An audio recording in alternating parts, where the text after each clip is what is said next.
இயேசுவை நேசிப்பவர்கள் பைபிளை வாசிப்பார்கள். இந்த சேனலை பின்பற்றினால் ஓராண்டில் வேதாகமத்தை வாசித்து முடித்து விடலாம். ஃபாலோ பண்ணுங்க, சப்ஸ்கிரைப் பண்ணுங்க. மத்தேயு எழுதின சுவிசேஷம் 17ஆம் அதிகாரம். 6 நாளைக்கு பின்பு இயேசு பேதுருவையும் யாக்கோபையும் அவனுடைய சகோதரனாகிய யோவானையும் கூட்டிக் கொண்டு தனித்திருக்கும்படி உயர்ந்த மலையின் மேல் போய் அவர்களுக்கு முன்பாக மறுரூபமானார். அவர் முகம் சூரியனைப் போல பிரகாசித்தது. அவர் வஸ்திரம் வெளிச்சத்தைப் போல வெண்மையாயிற்று.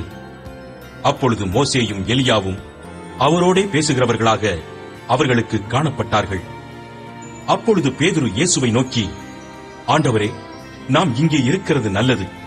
உமக்கு சித்தமானால் இங்கே உமக்கு ஒரு கூடாரமும், மோசேக்கு ஒரு கூடாரமும், எலியாவுக்கு ஒரு கூடாரமுமாக 3 கூடாரங்களை போடுவோம் என்றான். அவன் பேசுகையில், இதோ ஒளியுள்ள ஒரு மேகம் அவர்கள் மேல் நிழலிட்டது. இவர் என்னுடைய நேசகுமாரன், இவரில் பிரியமாயிருக்கிறேன், இவருக்கு செவி கொடுங்கள் என்று அந்த மேகத்திலிருந்து ஒரு சத்தம் உண்டாயிற்று. சீஷர்கள் அதை கேட்டு முகங்குப்புற விழுந்து மிகவும் பயந்தார்கள். அப்பொழுது இயேசு வந்து அவர்களை தொட்டு, எழுந்திருங்கள், பயப்படாதேயுங்கள் என்றார். அவர்கள் தங்கள் கண்களை ஏறெடுத்து பார்க்கையில் இயேசுவை தவிர வேறொருவரையும் காணவில்லை. அவர்கள் மலையிலிருந்து இறங்குகிற போது இயேசு அவர்களை நோக்கி, மனுஷகுமாரன் மரித்தோரிலிருந்து எழுந்திருக்கும் வரைக்கும் இந்த தரிசனத்தை ஒருவருக்கும் சொல்ல வேண்டாம் என்று கட்டளையிட்டார். அப்பொழுது அவருடைய சீஷர்கள் அவரை நோக்கி, அப்படியானால் எலியா முந்தி வர வேண்டும் என்று வேதபாரகர் சொல்லுகிறார்களே, அதெப்படி என்று கேட்டார்கள். இயேசு அவர்களுக்கு பிரதியுத்தரமாக, எலியா முந்தி வந்து எல்லாவற்றையும் சீர்படுத்துவது மெய்தான். ஆனாலும் எலியா வந்தாயிற்று என்று உங்களுக்கு சொல்லுகிறேன். அவனை அறியாமல் தங்கள் இஷ்டப்படி அவனுக்கு செய்தார்கள். இவ்விதமாய் மனுஷகுமாரனும் அவர்களால் பாடுபடுவார் என்றார். அவர் யோவான் ஸ்நானனை குறித்து தங்களுக்கு சொன்னார் என்று சீஷர்கள் அப்பொழுது அறிந்து கொண்டார்கள். அவர்கள் ஜனங்களிடத்தில் வந்தபோது ஒரு மனுஷன் அவரிடத்தில் வந்து அவர் முன்பாக முழங்கால் படியிட்டு, ஆண்டவரே, என் மகனுக்கு இரங்கும். அவன் சந்திரரோகியாய் கொடிய வேதனைப்படுகிறான். அடிக்கடி தீயிலும் அடிக்கடி ஜலத்திலும் விழுகிறான். அவனை உம்முடைய சீஷர்களிடத்தில் கொண்டு வந்தேன். அவனை சுஸ்தமாக்க அவர்களால் கூடாமற் போயிற்று என்றான். இயேசு பிரதியுத்தரமாக, விசுவாசம் இல்லாத மாறுபாடுள்ள சந்ததியே, எதுவரைக்கும் நான் உங்களோடு இருப்பேன்? எதுவரைக்கும் உங்களிடத்தில் பொறுமையாயிருப்பேன்? அவனை என்னிடத்தில் கொண்டு வாருங்கள் என்றார். இயேசு பிசாசை அதட்டினார். உடனே அது அவனை விட்டு புறப்பட்டது. அந்நேரமே அந்த இளைஞன் சுஸ்தமானான். அப்பொழுது சீஷர்கள் இயேசுவினிடத்தில் தனித்து வந்து, அதை துரத்திவிட எங்களால் ஏன் கூடாமற் போயிற்று என்று கேட்டார்கள். அதற்கு இயேசு, உங்கள் அவிசுவாசத்தினாலேதான். கடுகு விதையளவு விசுவாசம் உங்களுக்கு இருந்தால் நீங்கள் இந்த மலையை பார்த்து, இவ்விடம் விட்டு அப்புறம் போ என்று சொல்ல அது அப்புறம் போம். உங்களால் கூடாத காரியம் ஒன்றுமிராது என்று மெய்யாகவே உங்களுக்கு சொல்லுகிறேன். இந்த ஜாதி பிசாசு ஜெபத்தினாலும் உபவாசத்தினாலுமேயன்றி மற்றெவ்விதத்தினாலும் புறப்பட்டு போகாது என்றார். அவர்கள் கலிலேயாவிலே சஞ்சரிக்கும் போது இயேசு அவர்களை நோக்கி, மனுஷகுமாரன் மனுஷர் கைகளில் ஒப்புக் கொடுக்கப்படுவார். அவர்கள் அவரை கொலை செய்வார்கள். ஆயினும் 3ஆம் நாளிலே உயிர் தெழுந்திருப்பார் என்றார். அவர்கள் மிகுந்த துக்கமடைந்தார்கள். அவர்கள் கப்பர்நகூமில் வந்தபோது வரிப்பணம் வாங்குகிறவர்கள் பேதுருவினிடத்தில் வந்து, உங்கள் போதகர் வரிப்பணம் செலுத்துகிறதில்லையா என்று கேட்டார்கள். செலுத்துகிறார் என்றான். அவன் வீட்டிற்குள் வந்தபோது அவன் பேசுகிறதற்கு முன்னமே இயேசு அவனை நோக்கி, சீமோனே, உனக்கு எப்படி தோன்றுகிறது? பூமியின் ராஜாக்கள் தீர்வையையும் வரியையும் தங்கள் பிள்ளைகளிடத்திலோ அந்நியரிடத்திலோ யாரிடத்தில் வாங்குகிறார்கள் என்று கேட்டார். அதற்கு பேதுரு, அந்நியரிடத்தில் வாங்குகிறார்கள் என்றான். இயேசு அவனை நோக்கி, அப்படியானால் பிள்ளைகள் அதை செலுத்த வேண்டுவதில்லையே? ஆகிலும் நாம் அவர்களுக்கு இடரலாயிராதபடிக்கு நீ கடலுக்கு போய் தூண்டில் போட்டு முதலாவது அகப்படுகிற மீனை பிடித்து அதன் வாயை திறந்து பார். ஒரு வெள்ளிப்பணத்தை காண்பாய். அதை எடுத்து எனக்காகவும் உனக்காகவும் அவர்களிடத்தில் கொடு என்றார். மத்தேயு எழுதின சுவிசேஷம் 18ஆம் அதிகாரம். அவ்வேளையிலே சீஷர்கள் இயேசுவினிடத்தில் வந்து, பரலோக ராஜ்யத்தில் எவன் பெரியவனாயிருப்பான் என்று கேட்டார்கள். இயேசு ஒரு பிள்ளையை தம்மிடத்தில் அழைத்து அதை அவர்கள் நடுவே நிறுத்தி, நீங்கள் மனம் திரும்பி பிள்ளைகளைப் போல் ஆகாவிட்டால் பரலோக ராஜ்யத்தில் பிரவேசிக்க மாட்டீர்கள் என்று மெய்யாகவே உங்களுக்கு சொல்லுகிறேன். ஆகையால் இந்த பிள்ளையைப் போல தன்னை தாழ்த்துகிறவன் எவனோ அவனே பரலோக ராஜ்யத்தில் பெரியவனாயிருப்பான். இப்படிப்பட்ட ஒரு பிள்ளையை என் நாமத்தின் நிமித்தம் ஏற்றுக்கொள்கிறவன் என்னை ஏற்றுக்கொள்ளுகிறான். என்னிடத்தில் விசுவாசமாயிருக்கிற இந்த சிறியரில் ஒருவனுக்கு இடரல் உண்டாக்குகிறவன் எவனோ அவனுடைய கழுத்தில் ஏந்திர கல்லை கட்டி சமுத்திரத்தின் ஆழத்திலே அவனை அமிழ்த்துகிறது அவனுக்கு நலமாயிருக்கும். இடரல்களின் நிமித்தம் உலகத்துக்கு ஐயோ! இடரல்கள் வருவது அவசியம். ஆனாலும் எந்த மனுஷனால் இடரல் வருகிறதோ அவனுக்கு ஐயோ! உன் கையாவது உன் காலாவது உனக்கு இடரல் உண்டாக்கினால் அதை தரித்து எறிந்து போடு. நீ 2 கையுடையவனாய் அல்லது 2 காலுடையவனாய் நித்திய அக்கினியிலே தள்ளப்படுவதை பார்க்கிலும் சப்பானியாய் அல்லது ஊனனாய் நித்திய ஜீவனுக்குள் பிரவேசிப்பது உனக்கு நலமாயிருக்கும். உன் கண் உனக்கு இடரல் உண்டாக்கினால் அதை பிடுங்கி எறிந்து போடு. 2 கண்ணுடையவனாய் எரி நரகத்தில் தள்ளப்படுவதை பார்க்கிலும் ஒற்றை கண்ணனாய் ஜீவனுக்குள் பிரவேசிப்பது உனக்கு நலமாயிருக்கும். இந்த சிறியரில் ஒருவனையும் அற்பமாய் எண்ணாதபடிக்கு எச்சரிக்கையாயிருங்கள். அவர்களுக்குரிய தேவதூதர்கள் பரலோகத்திலே என் பரமபிதாவின் சமூகத்தை எப்போதும் தரிசிக்கிறார்கள் என்று உங்களுக்கு சொல்லுகிறேன். மனுஷகுமாரன் கெட்டுப்போனதை ரட்சிக்க வந்தார். உங்களுக்கு எப்படி தோன்றுகிறது? ஒரு மனுஷனுக்கு 100 ஆடுகள் இருக்க அவைகளில் ஒன்று சிதறிப்போனால் அவன் மற்ற 99 ஆடுகளையும் மலைகளில் விட்டுப் போய் சிதறிப்போனதை தேடாமல் இருப்பானோ? அவன் அதை கண்டுபிடித்தால் சிதறிப்போகாத 99 ஆடுகளை குறித்து சந்தோஷப்படுகிறதை பார்க்கிலும் அதை குறித்து அதிகமாய் சந்தோஷப்படுவான் என்று மெய்யாகவே உங்களுக்கு சொல்லுகிறேன். இவ்விதமாக இந்த சிறியரில் ஒருவனாகிலும் கெட்டுப்போவது பரலோகத்தில் இருக்கிற உங்கள் பிதாவின் சித்தமல்ல. உன் சகோதரன் உனக்கு விரோதமாக குற்றம் செய்தால் அவனிடத்தில் போய் நீயும் அவனும் தனித்திருக்கையில் அவன் குற்றத்தை அவனுக்கு உணர்த்து. அவன் உனக்கு செவி கொடுத்தால் உன் சகோதரனை ஆதாயப்படுத்திக் கொண்டாய். அவன் செவி கொடாமற் போனால் 2-3 சாட்சிகளுடைய வாக்கினாலே சங்கதிகளெல்லாம் நிலைவரப்படும்படி 2 உன்னுடனே கூட்டிக் கொண்டு போ. அவர்களுக்கும் அவன் செவி கொடாமற் போனால் அதை சபைக்கு தெரியப்படுத்து. சபைக்கும் செவி கொடாதிருப்பானானால் அவன் உனக்கு அஞ்ஞானியைப் போலவும் ஆயக்காரனைப் போலவும் இருப்பானாக. பூலோகத்திலே நீங்கள் எவைகளை கட்டுவீர்களோ அவைகள் பரலோகத்திலும் கட்டப்பட்டிருக்கும். பூலோகத்திலே நீங்கள் எவைகளை கட்டவிழ்ப்பீர்களோ அவைகள் பரலோகத்திலும் கட்டவிழ்க்கப்பட்டிருக்கும் என்று மெய்யாகவே உங்களுக்கு சொல்லுகிறேன். அல்லாமலும் உங்களில் 2 பேர் தாங்கள் வேண்டிக் கொள்ளப் போகிற எந்த காரியத்தை குறித்தாகிலும் பூமியிலே ஒருமனப்பட்டிருந்தால் பரலோகத்தில் இருக்கிற என் பிதாவினால் அது அவர்களுக்கு உண்டாகும் என்று உங்களுக்கு சொல்லுகிறேன். ஏனெனில் 2 பேராவது 3 பேராவது என் நாமத்தினாலே எங்கே கூடியிருக்கிறார்களோ அங்கே அவர்கள் நடுவிலே இருக்கிறேன் என்றார். அப்பொழுது பேதுரு அவரிடத்தில் வந்து, ஆண்டவரே, என் சகோதரன் எனக்கு விரோதமாய் குற்றம் செய்து வந்தால் நான் எத்தனை தரம் மன்னிக்க வேண்டும்? 7 தரம் மட்டுமோ என்று கேட்டான். அதற்கு இயேசு, 7 தரம் மாத்திரமல்ல, 770 தரம் மட்டும் என்று உனக்குச் சொல்லுகிறேன். எப்படியெனில் பரலோக ராஜ்யம் தன் ஊழியக்காரரிடத்தில் கணக்கு பார்க்க வேண்டுமென்றிருந்த ஒரு ராஜாவுக்கு ஒப்பாயிருக்கிறது. அவன் கணக்கு பார்க்க தொடங்கின போது 10,000 தாலந்து கடன்பட்டவன் ஒருவனை அவனுக்கு முன்பாக கொண்டு வந்தார்கள்.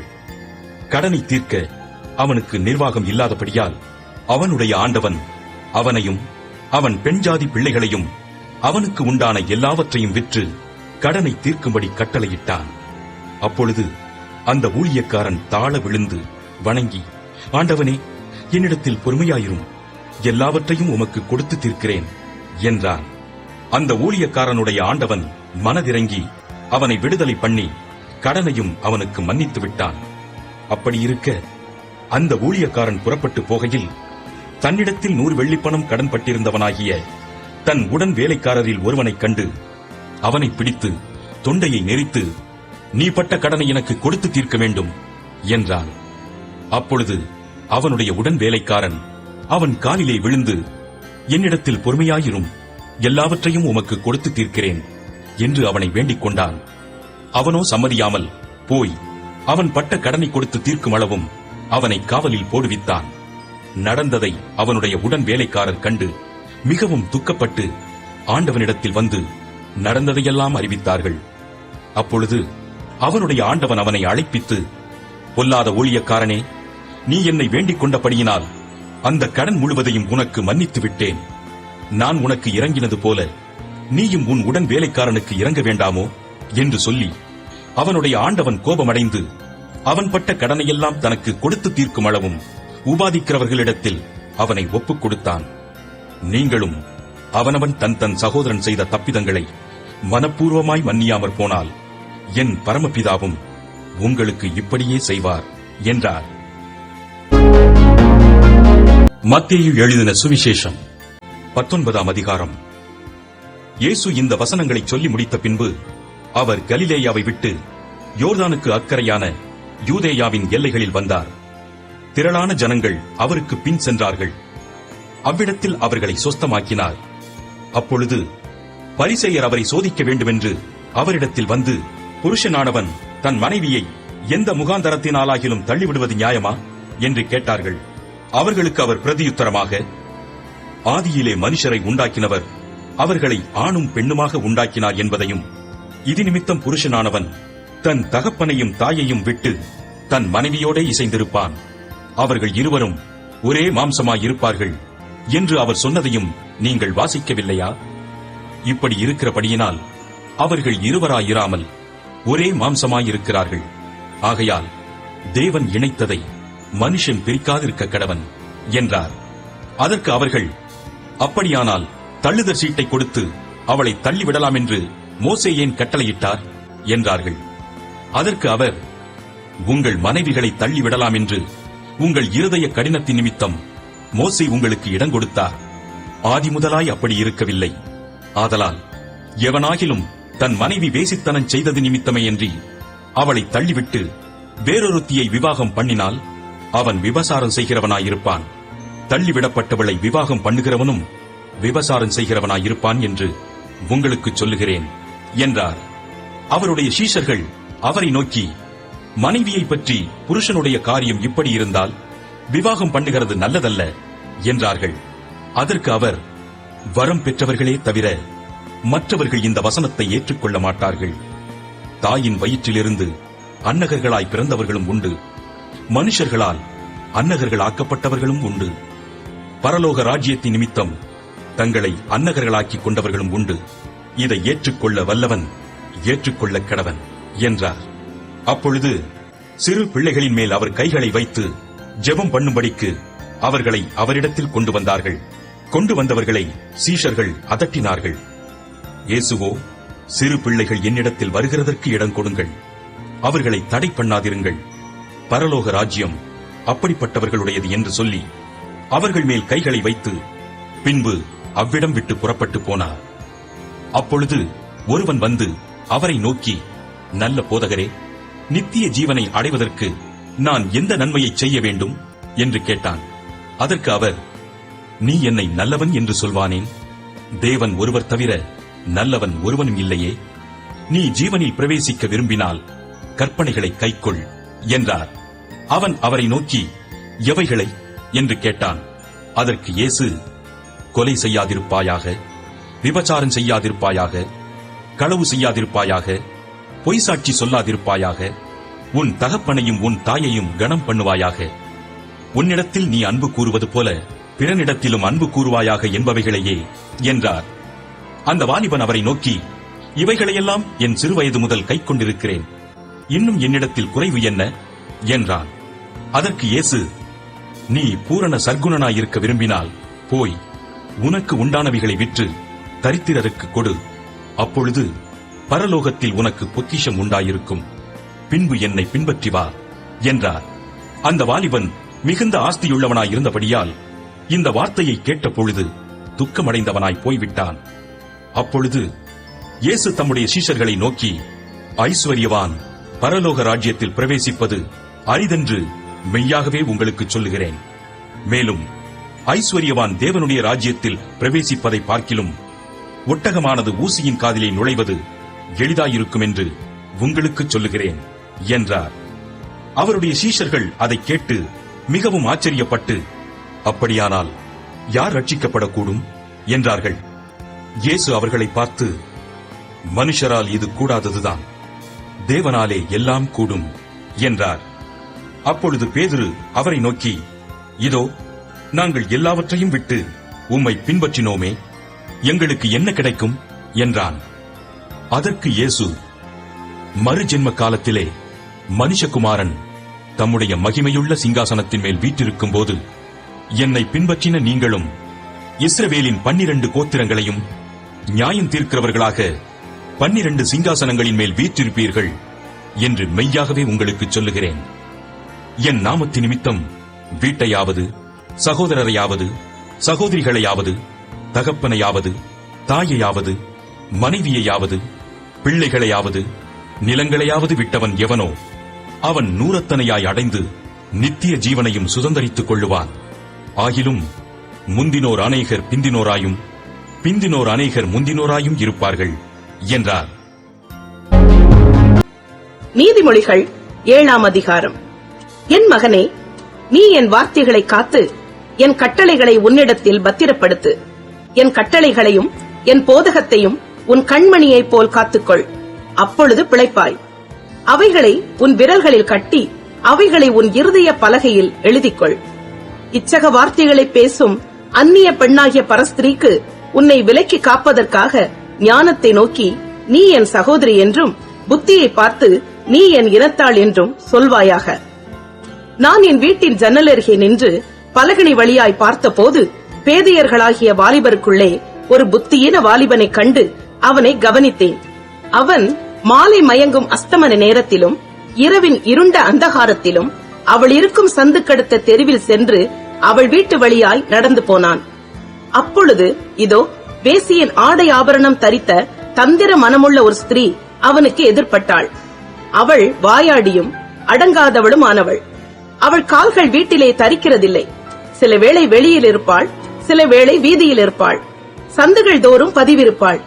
அவள் அவனை பிடித்து முத்தம் செய்து முகம் நாணாமல் அவனை பார்த்து, சமாதான பலிகள் என் மேல் சுமந்திருந்தது, இன்றைக்குத்தான் என் பொருத்தனைகளை நிறைவேற்றினேன்.